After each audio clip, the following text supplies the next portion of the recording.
quando tu fosse para a vida, né, social, quantas vezes, se é que é possível contar, porque eu escutei de uma familiar tua que ela tinha medo do sobrenome. Olha o Aham. nível que se chegou, ela ter me Uhum. contado que ela tinha medo, e eu disse: "Jamais tenha medo", claro que hoje ela está com outra consciência, mas como foi enfrentar esse dogma imposto pelas pessoas adormecidas com relação à figura de Brilhante Ustra? Bom, com relação à frase, então, todo mundo. É um dia que parou o Brasil, né, para assistir a votação do impeachment da presidenta Dilma Rousseff, à época, né? E realmente, quando o presidente Bolsonaro foi falar, o pessoal da direita já estava ali aguardando o que ele ia pronunciar. E nos bastidores a gente conversa com ele, eu converso com ele, e ele fala, estava ele, o Eduardo, e ele, o que eu vou falar? Aí ele anotou algumas coisas e ele falou na hora ali pro Eduardo Bolsonaro, filho dele. Eu vou falar o nome do Ustra aqui, porque o pessoal estava falando Che Guevara, Fidel Castro, dentre outros, Lamarca, aqui no Brasil, né? E aí ele, vou falar o nome do Coronel Ustra, já tinha falecido, ele morreu em 15 de outubro de 2015 e o impeachment foi em 2016. Então, ele, naquela hora, ele falou, pela memória do coronel Carlos Alberto Brilhante Ustra. E ele falou ali, o pavor de Dilma Rousseff, né? E pronunciou ali seu voto. Isso aí, eu lembro que na época só tinha o Facebook. Não sei se vocês recordam também, só tinha o Facebook. E eu lembro que eu tinha poucos seguidores e explodiu. Eu recebia 100 convites por dia no Facebook ali para aceitar. E durante toda a minha vida, graças a Deus, perguntaram, Ustra, tu não está falando a verdade. Não, estou falando a verdade. Na minha vida, eu acho que 99% das pessoas que conversaram comigo, falaram comigo, me cumprimentaram. 1% virou as costas, não quis falar, não quis conhecer. Agora, obviamente, na campanha, na rua, algumas pessoas me xingavam. É tradicional deles dar aquele dedo salutar, né, que eles me davam direto aqui. Muitos xingavam aí, mas em termos gerais, no meu meio, as pessoas me cumprimentavam porque foi uma pessoa que lutou contra a implantação da ditadura do proletariado, contra a implantação do comunismo no Brasil. E eu concito aqui o pessoal aqui que assiste aqui os Jogos de Poder, que vá no YouTube e coloca lá, Comissão Nacional da Verdade, Coronel Ustra.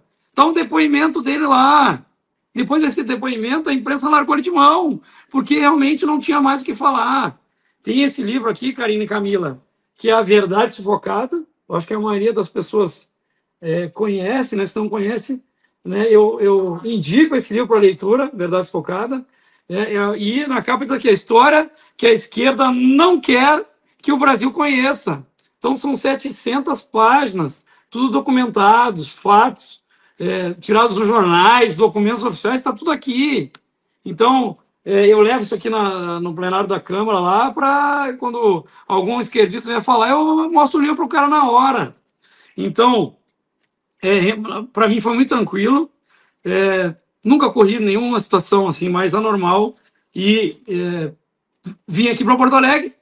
Estava 8 anos fora de Porto Alegre e fui eleito vereador aqui na capital do Rio Grande do Sul, que também tem, a Karina sabe, não sei se a Camila sabe, que também no Brasil aqui é conhecido como Havana brasileira, de tanto esquerdista que tem. E agora a gente está mudando esse cenário, graças a Deus, com pessoas como a Karina aqui e como a Camila, que morou aqui no Rio Grande do Sul. Graças a pessoas como vocês, estamos levando a verdade e aqui este meio aqui nos dá essa possibilidade de levar a verdade e a gente poder mudar esse cenário aqui na capital dos gaúchos. Coronel, ainda falando sobre o sobrenome do senhor, a mídia ela criou um fantasma em cima do Coronel Brilhante Ustra por conta do voto do presidente Bolsonaro.